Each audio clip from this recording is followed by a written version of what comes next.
Donc, comme à chaque semaine, on est en compagnie de Stéphanie Poirier pour parler hockey féminin. Steph, comment ça va? Ça va bien, merci toi.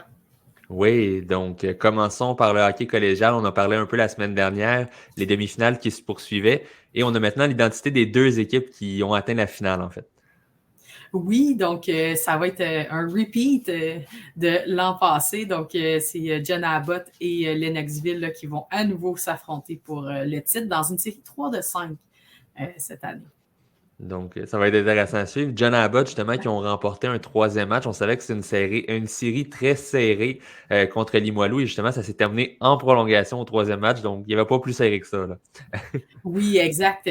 Dans le fond, chaque équipe a gagné les matchs sur la partie nord adverse, un 2 de 3. Donc, John Abbott avait gagné le premier match à Québec.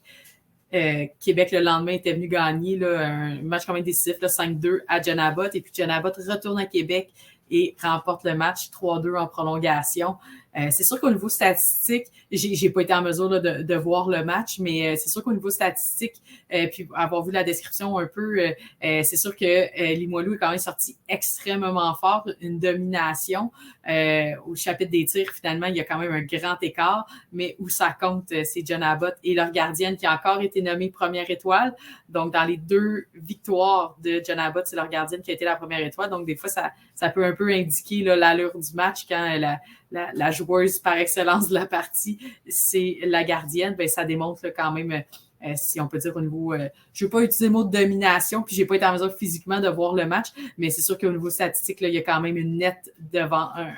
Limoilou est nettement devant là, au niveau de la production offensive, des tirs au but et des tirs tentés là, versus John Abbott.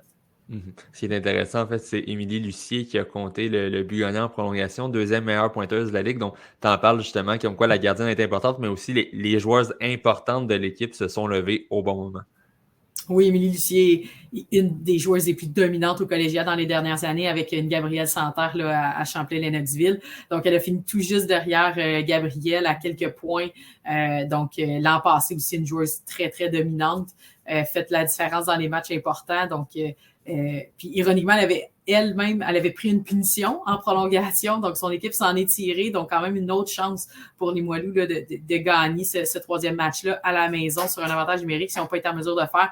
Et puis finalement, là, un peu plus tard dans la période, Émilie Lucier qui est une joueuse dominante offensivement, c'est le genre de joueuse là, qui fait souvent la différence, qui marque des buts importants pour son équipe, le fait là, pas mal à tous les niveaux. C'est sûr qu'elle a tranché le débat en faveur de son équipe. Sinon, dans l'autre demi-finale, Lennoxville a remonté la pente dans le deuxième match de la série contre André Laurando pour gagner en deux matchs. Mais André Laurando a quand même offert une opposition peut-être un peu plus élevée que ce qu'on pouvait attendre en vertu de la saison.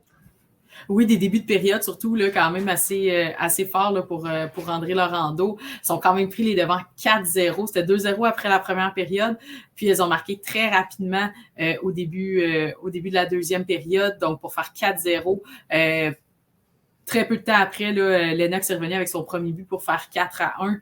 Un petit peu plus tard, là, elles sont revenues. Là, c'était de mémoire, là, puis corrige-moi si je me trompe, je crois que c'était 4-1 après la deuxième période. Et Ouais. puis 3 buts sans réplique, dont le but égalisateur en désavantage numérique d'une Gabrielle Santerre. Donc, c'est sûr qu'encore là, on parle de joueuse qui fait la différence. Quand même la MVP de cette saison, la meilleure pointeuse, la meilleure marqueuse de la Ligue. Donc, là, c'est sûr qu'elle a fait la différence pour créer l'égalité. Et c'est elle, là, sur un jeu un peu drôle, un peu un semi-échappé de sa coéquipière, un peu accroché, rentre dans la gardienne. Finalement, Gabrielle semble, selon les images, taper la rondelle au vol, un peu difficile à voir exactement comment qu'elle y touche. Le but lui est crédité. Finalement, ça finit comme ça, 5-4, une rondelle qui s'est frayé un chemin. Une situation un peu inusitée. En même temps, la meilleure équipe a gagné. Là. Lennox était quand même l'équipe championne de la saison, largement favorite dans cette série-là. Mais ça aurait été quand même agréable de voir un troisième match. On ne sait jamais ce qui peut arriver sur un match. C'est des séries quand même courtes, donc je pense qu'André Laurando a quand même donné une belle opposition. Mais encore comme on a fait tantôt avec Limoilou Janaba, c'est sûr que quand on regarde statistiquement parlant, les 2 premières périodes quand même assez égales. Un peu l'avantage à Lennox, mais rien de dominant. Par contre, 3e période, si je ne me trompe pas, c'est 22-3 ou du moins les tirs enregistrés, quelque chose comme ça.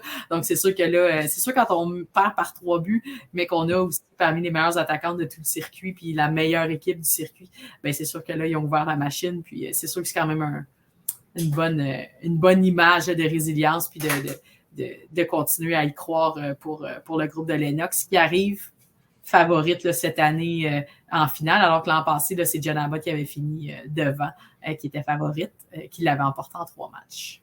Mais justement, on peut s'attendre à une série vraiment intéressante, la revanche justement de l'an dernier. Et ça commencera justement, puisque Lennox a fini au sommet de classement, ça commencera à Lennoxville pour débuter la série. Oui, les 2 premiers matchs, c'est des 2 vendredis. Donc, premier match ce vendredi à Lennoxville. Puis par la suite, ça s'en va la semaine d'après, là, les classiques matchs pour ceux qui vont souvent avoir des matchs collégiaux. Jenna Abbott à la maison à 8h30 les vendredis soirs.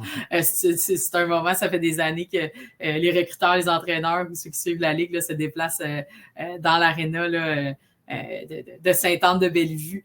Donc, il n'y a pas beaucoup de place. L'an passé, là, il y avait des gens tout le tour de la bande des 2 côtés, en arrière des filets, des baies vitrées. Il y a peut-être une centaine de places assises à peine dans des estrades style soccer monté bas. Donc, il y a souvent beaucoup d'ambiance là, dans cette petite aréna-là. Donc, c'est sûr que ça va être des matchs intéressants là, pour les gens dans la région de Montréal d'aller voir ça vendredi prochain. Sinon, passons au championnat du monde de hockey féminin. On en parlait un peu la semaine dernière, donc on est en mode préparation, si on veut. Et le Canada a battu la Finlande 3-1 en cours de match préparatoire. Oui, donc c'est leur seul match préparatoire là, au niveau de la du camp d'entraînement là, de préparation, si on peut dire, là, pour le mondial. Donc, évidemment, là, le Canada essaie toujours de jouer une des équipes les plus fortes, autres que les Américaines. Donc, ils sont à jouer contre la Finlande. Un match qui semble encore là, au niveau statistique, quand même assez serré. On parle d'une victoire de 3-1, les tirs là, 23-19, si je me rappelle bien. Canada 0-5 en avantage numérique. On sait, on en a parlé, toi et moi, plusieurs fois dans la série de la rivalité, particulièrement dans les premiers matchs où où les Américaines avaient pris les devants 3-0 dans la série. L'avantage numérique était à 0%. Ça a été très difficile, là, 0-5. C'est sûr que ça va être un élément important là, dans des matchs qui sont tous des matchs à gagner. Là, on ne peut pas parler d'élimination directe, évidemment. La ronde préliminaire ne l'est pas, c'est une accumulation de points. Puis on le sait là qu'elles vont sortir, mais dans les matchs importants, demi-finale, finale, c'est certain que les avantages numériques, on le sait, les unités spéciales, comment elles peuvent faire la différence. Donc, ça, c'est probablement là, encore quelque chose qui trotte là, derrière la tête là, de Troy Ryan et son équipe d'entraîneurs et des joueuses. Donc, en même temps, c'est un match préparatoire. En général, pour en avoir déjà vu, là, on ne veut pas non plus se blesser. Oui, on va bloquer des tirs, oui, mais on veut s'assurer de peaufiner et de rejoindre un match collectivement avec la rotation des trios, même si dans leur cas, c'est pratiquement la même équipe là, qui était à la série de la rivalité il y a quelques semaines. Sinon, on en a parlé aussi la semaine dernière, mais les États-Unis, de leur côté, n'ont pas de match préparatoire. Donc, les derniers matchs, c'est la série de la rivalité. Donc, on se suit là-dessus pour entrer dans le tournoi par la suite. Là. Du moins, c'est annoncé. Sur l'horaire officiel, il n'y a rien où les États-Unis sont impliqués. Est-ce qu'elles ont joué des matchs avant de partir aux États-Unis? C'est pas impossible. Ça serait juste pas dans le cadre de la préparation du championnat du monde. Donc,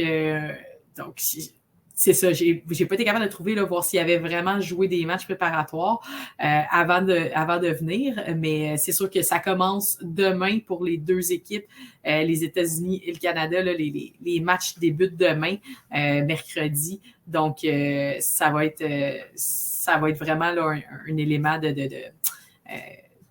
ça passe ses chapeaux de roue. C'est sûr que les premiers matchs, on parle Japon-Suisse pour chaque équipe. C'est sûr que c'est des adversaires qu'on s'attend à ce qu'elles dominent facilement. Par contre, c'est sûr qu'on n'a pas trop de temps à mettre la machine en marche là, avant d'avoir des matchs importants. Puis, c'est sûr que dans des courts gains, des courts tournois, la santé de tout le monde est super importante. Et évidemment, comme on l'a mentionné la semaine dernière, les matchs seront également diffusés sur RDS et TSN. Donc, pour ceux qui souhaitent suivre l'action, on va pouvoir les suivre. Sinon, il y a toujours l'option d'aller à Brenton, mais c'est pas tout le monde qui a la possibilité de se déplacer. Non, exactement. Un gros merci, Steph, et on s'en reparle la semaine prochaine. Super.